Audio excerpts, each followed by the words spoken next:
having just watched this for the first time, right? You'd never seen it before. No. Did Martin Scorsese prove to himself that he could still make movies with After Hours? He.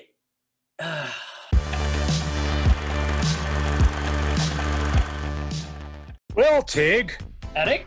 I have a movie suggestion for you. Oh, I'm very... Something for you to watch. This is a movie from the 1980s, twisted black comedy that features Cheech and Chong, among others, directed by Martin Scorsese. So you're going to watch the movie After Hours.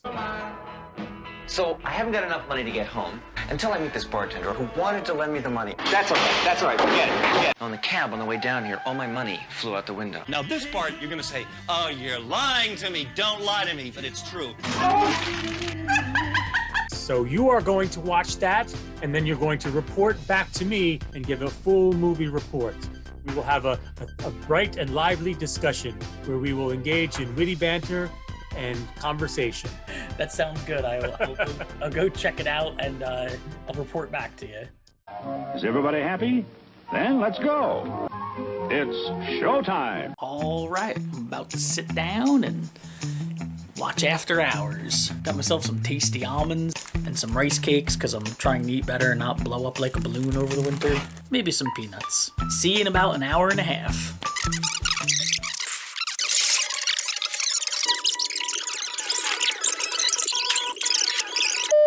We're rolling.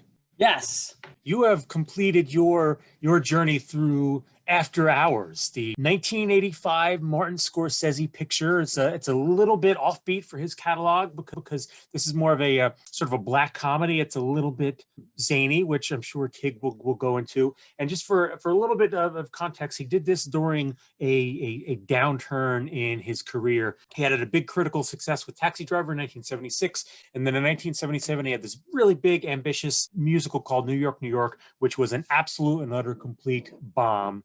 He made Raging Bull a couple of years later, but even though Raging Bull is now considered one of the great films of all time, it was a box office failure. So he was just like absolutely distraught, didn't know what the hell to do with himself.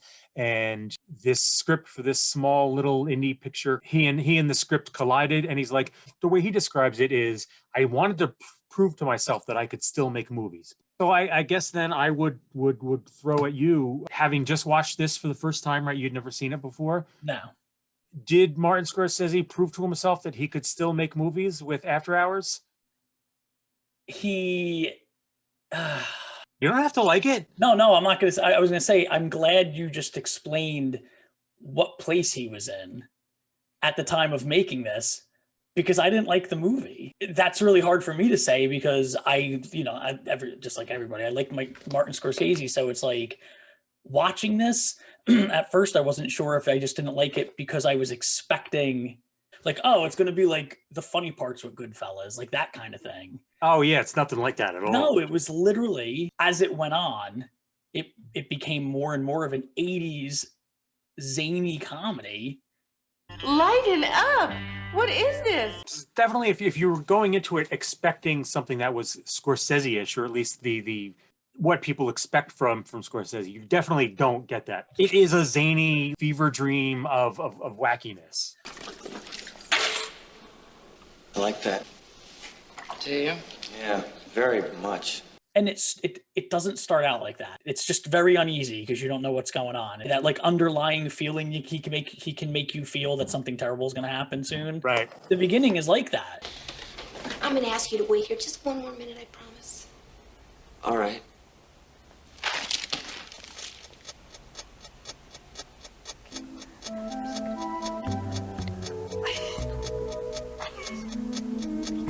And I loved that part of it.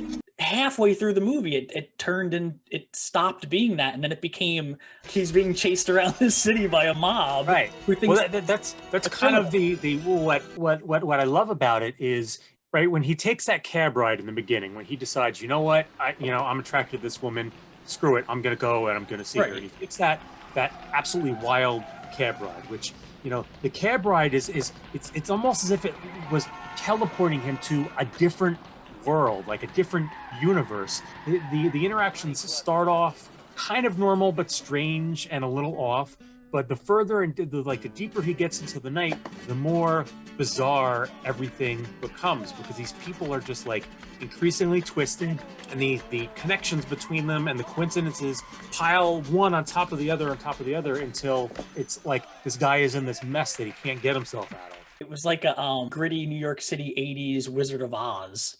So for people who haven't seen it, this character, Paul Hackett, just sort of a regular office working schlub, and he meets an attractive woman in a diner. There seems to be something a little off about her, but he lets the little head get the better of him and do the thinking for him. He gets to her apartment, and not only is she really strange, but her roommate is really strange. And then shit just gets out of control from there, where he gets trapped in all these seemingly compromising situations, and and on it goes until it just explodes into madness. And it's got this huge, actually really impressive cast. Yeah, I was shocked. I mean, Griffin Dunn, who I remember from Who's That Girl? Rosanna Arquette is Marcy. Linda Florentino, right? Terry Garr and Catherine O'Hara are both. Terry Garr, I loved in this. Cheech and Chong. John Hurd. Yeah. I wondered if I should have prepped you for it ahead of time and told you, this is to tell you what it was going to be, because I figured, like a zany 80s movie, that's right up Tig's alley. But perhaps going into it and not realizing that's what you were going to see was a zany 80s movie, that might have, I don't know, maybe I think it did, because now that we're talking about it, I didn't expect it at all. At all. I just thought okay, I'm sitting down. I know it's a dark comedy, but Goodfellas is kind of a dark comedy. So in my head, I'm thinking that, and then I'm sitting down going, but this isn't even realistic. He could just make Gotta keep working on you. They could still come back. Let me out of this thing. You hear me? Let me out.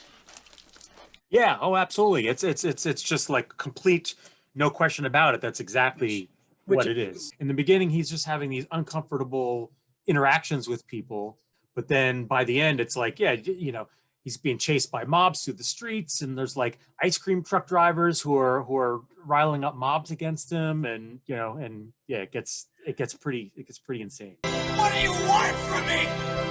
What have I done? Just a word processor, for Christ's sake! I didn't care about each of the characters because you don't get to know them, but Right. I liked all the characters. I loved Catherine O'Hara's character, and Terry Garr's character was fun because she's sort of stuck in the 60s. So it's real, I guess when it was filmed especially, it came off, she was like a nerd. What's your name? Julie? The connections with the bartender, and it being Marcy being the bartender's girlfriend. One thing I really like, the scene where Paul talks to the bartender and he doesn't have enough money to get home on the subway, and the bartender's like, I'll just give it to you. I'll give you the money. Really? Yeah, Jesus. Really, I can't tell you how much that would mean to me. But then he can't get into the cash register. Oh, that's all right. That's all right. Forget it. So then they have that conversation where he wants to give him the keys to his apartment. The whole part of that where he gets sidetracked, he still has the guy's keys and he's supposed to go back to give him the keys. And I'm like, oh my God, this guy's probably he's robbing me. Why is he come back? I loved that whole thing. That whole part of the movie I actually really enjoyed. You could put yourself in that situation. Yeah, something goes wrong, and all of a sudden it makes you look like you're trying to. Yeah, and you think this person's going to be like you. Though I didn't understand why later in the movie, when he runs back into the bartender and he explains to him, there's an angry mob out there, and they want to kill me because they think I'm robbing apartments. I could have robbed you blind, but I didn't because I'm not a thief.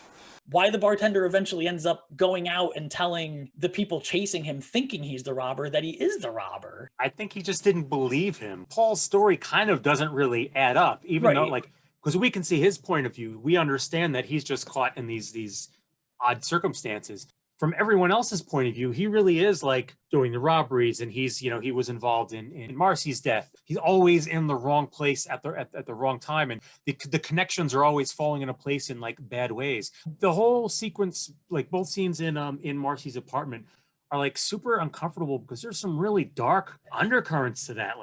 There's some implications dropped with the burn victims and her being abused and stuff like that, where it's whoa, this is heavy shit.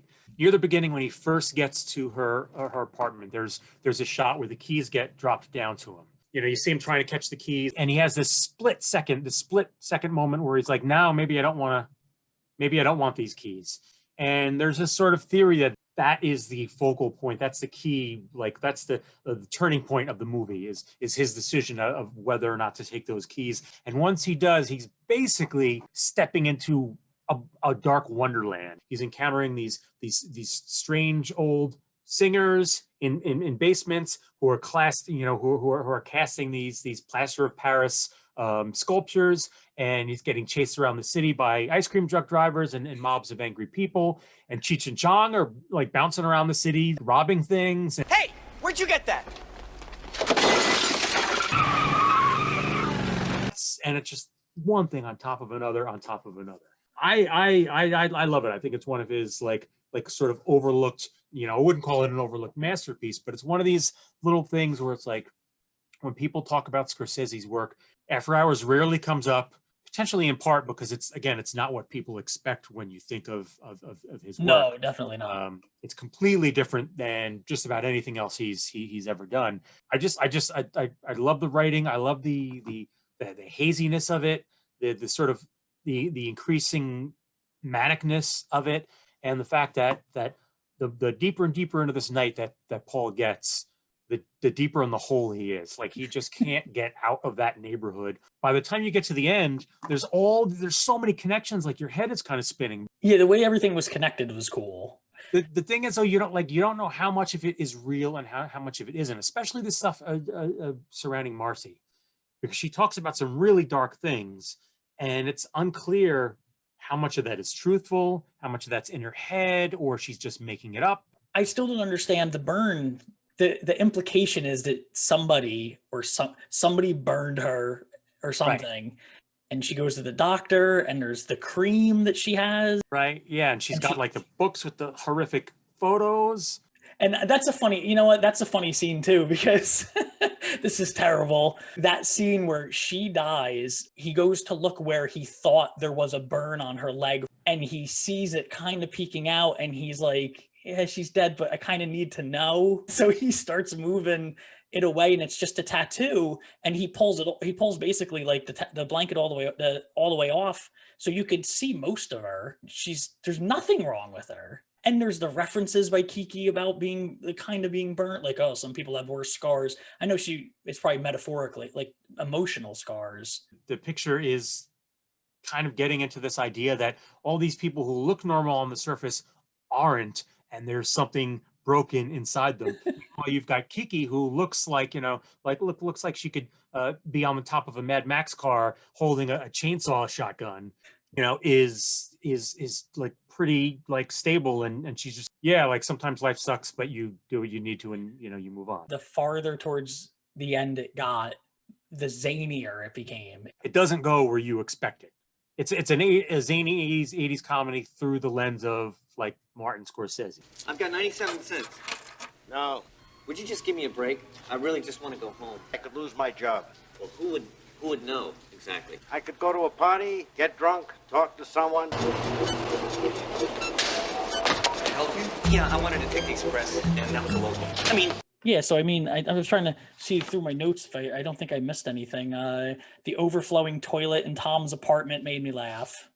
Oh yeah, I forgot that. It's definitely an odd movie, and it's not for everyone. And people should go in with the correct expectations, because if you think you're getting one thing, I'm glad I watched it. We're both movie buffs, but we're both into different types of movies. Mm-hmm. So it's fun to watch something that I would have never watched it. That makes me want to see more of his movies that I never really cared about seeing. I do think he gets pigeonholed as the Goodfellas guy, like everything is that, tough guys doing tough guy things and all that.